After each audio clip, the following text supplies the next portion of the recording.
Друзья, всем привет! С вами канал Матрешка с поварешкой. Спасибо большое, что вы нас смотрите. Спасибо, что вы остаетесь с нами. Друзья мои, хочу сказать вам огромное всем спасибо и низкий поклон за те слова поддержки, которые вы написали мне. Поверьте, мне это было очень приятно и очень ценно.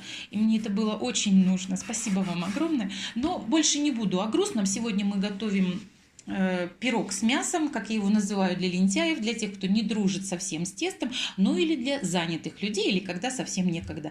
Сначала подготовим начинку. Для этого я беру 3 средних луковицы и режу мелким кубиком. В сковороде разогреваю пару ложек растительного масла и перекладываю лук обжариваться. Лук обжариваю до мягкости и прозрачности. Затем добавляю фарш. Фарш у меня сегодня говяжий, здесь 400 грамм, но фарш может быть абсолютно любой, как куриный, так какой-то смешанный. Это уже дело вкуса или же что найдется под рукой. И когда уже фарш почти готов, добавляю по вкусу черный молотый перец и соль. Ну вот вы видите, что лука у меня много, да, ребята, в мясные начинки лука добавляю много, так начинка получается очень-очень сочной.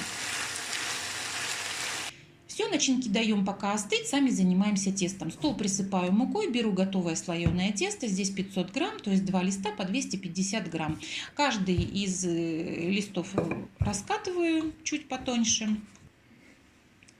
Готовый лист раскатанный переношу на противень, застеленный пергаментной бумагой. Но это, конечно, можно делать на разделочной доске или на столе, но мне так потом пирог не надо уже будет переносить. Я привыкла вот на противне делать. Это так вот мне удобней. И делаю вот такие надрезы такой елочкой с двух сторон. Но только вот я-то с елочкой в этот раз что-то размахнулась. Середину-то надо оставить, конечно, пошире. Видите, я потом тут это залепляла. Не делайте моих ошибок. Нужно так, чтобы начинка у вас хорошо помещалась, и там через надрезы, через эти ничего у вас не вытекало. Ровно половину начинки выкладываю на середину, вторую половину начинки оставляем для другого пирога. И смотрите, что я делаю. Верх и низ теперь сначала закрываю, так, чтобы начинка никуда не выплывала, и все у нас было закрыто. И теперь вот эти надрезы такой, я не знаю, такой плетенкой, да, туда-сюда перекидываю их и закрываю всю начинку. Со вторым пирогом поступаем точно так же, уже не буду показывать.